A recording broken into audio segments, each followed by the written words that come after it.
ஜூலை மாதம் 26ஆம் தேதி சனிக்கிழமை, அன்னை மரியாவின் பெற்றோர்களான புனித சுவைக்கீன் அன்னா விழா.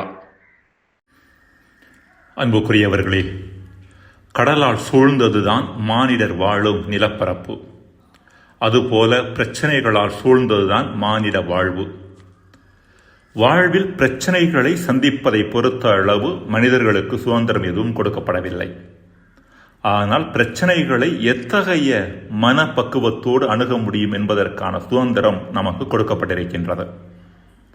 ஒரு சிலர் பிரச்சனைகளை கண்டு கலங்கி கண்ணீர் வடித்து அப்பிரச்சனைகளை சந்திப்பதற்கான ஆற்றல் தம்மிடம் இல்லை என்று சொல்லி தங்களை தாங்களே வருத்திக் கொள்ளுகின்றனர். வேறு சிலர் பிரச்சனைகளோடு நேருக்கு நேர் மோதி ஒரு சில நேரம் வெற்றி பெறுகின்றனர், மற்ற பல நேரங்கள் காயப்பட்டு நிற்கின்றனர். இன்னும் சிலர் பிரச்சனைகள் மட்டில் அறிவுபூர்வமான அணுகுமுறையை மேற்கொள்கின்றனர்.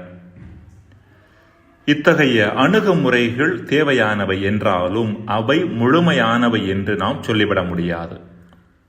பிரச்சனைகள் மட்டிலான முழுமையான அணுகுமுறை ஆன்மீகம் தொடர்பானது.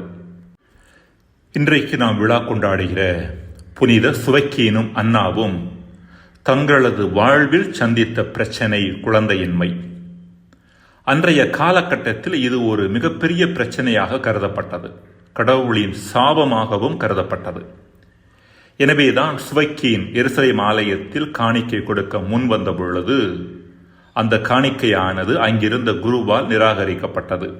பின்னைய யூத மரபு அந்த குருவின் பெயர் ரூபன் என குறிப்பிடுகின்றது. கொஞ்சி விளையாட குழந்தை இல்லையே என்கின்ற வேதனை ஒரு பக்கம் இருந்தாலும், குழந்தையின்மையின் காரணமாக அவர்கள் அனுபவித்த சமூக அவமானம் அதைவிட கொடூரமாக இருந்தது. கடவுளால் புறந்தள்ளப்பட்டு விட்டோம் என்கிற மனநிலை புனித சுவைக்கீனிடமும் அன்னாவிடமும் இருந்தது. தாங்கள் சந்தித்த இந்த பிரச்சனையை புனித சுவைக்கீனும் அன்னாவும் எதிர்கொண்ட விதம் அலாதியானது. தாங்கள் சந்தித்த அதே பிரச்சனையை விவிலிய மாந்தர்கள் யாராவது சந்தித்தது உண்டா என்ற கேள்வியோடு தங்களது புனித நூலை அவர்கள் புரட்டினர்.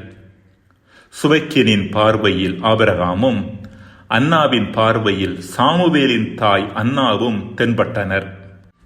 ஆபிரகாம், சாரா, எல்கானா, அன்னா தம்பதியினர் நெடும் காலமாக குழந்தையில்லாமல் இருந்து பின்பு கடவுளின் அருள் கரத்தால் குழந்தைகளை பெற்றுக்கொண்டதை அறிய வந்தனர். எனவே புனித சுவைக்கீன் அன்னா உள்ளத்தில் நம்பிக்கையின் ஒளி தோன்றியது. ஆபிரகாமுக்கும் அன்னாவுக்கும் சாத்தியமானது தங்களுக்கும் சாத்தியமாகும் என நம்பினர். சுவைக்கீன் ஆபிரகாமை போல கடவுளை முழுமையாக பற்றி கொள்ள முன்வந்தார். அதன் காரணமாகவே அவர் குழந்தை வரம் வேண்டி காட்டிற்குள் சென்று மன்றாட ஆரம்பித்தார். அன்னா சாமுவேலின் தாயை போன்று தனக்கும் குழந்தை பிறந்தால் அதை கடவுளுக்கு அர்ப்பணிப்பேன் என்று நேர்ச்சை செய்து கொண்டார். அன்னா எதிர்பார்த்தது ஓர் ஆண் குழந்தையை.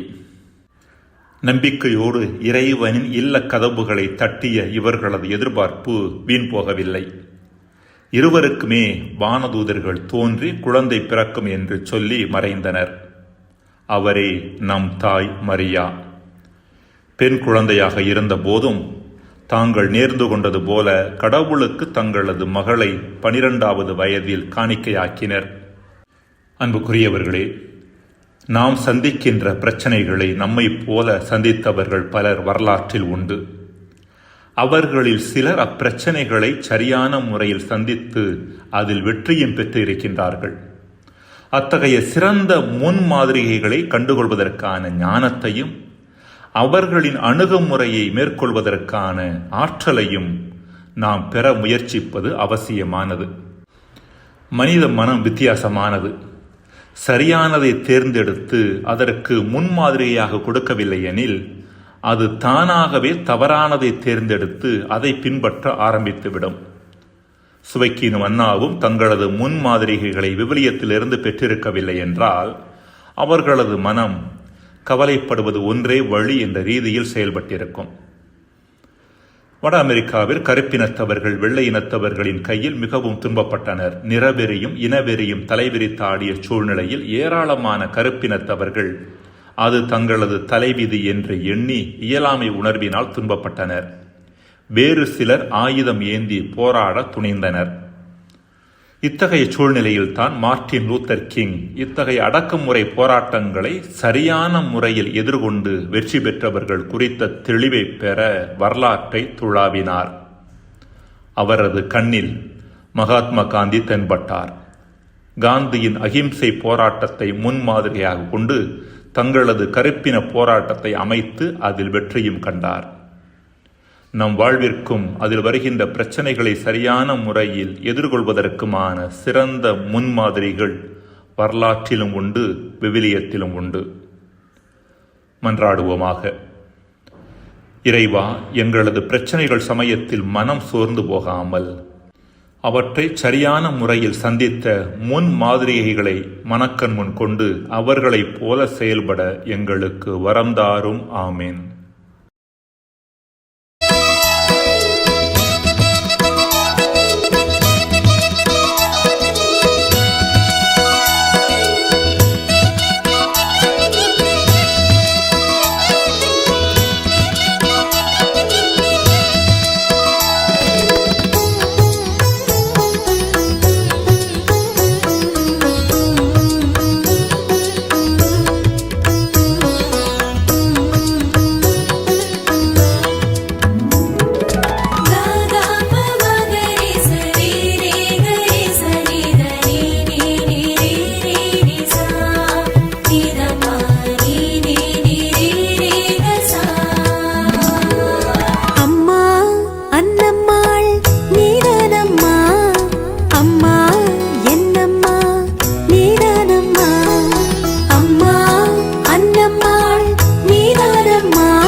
பாடியே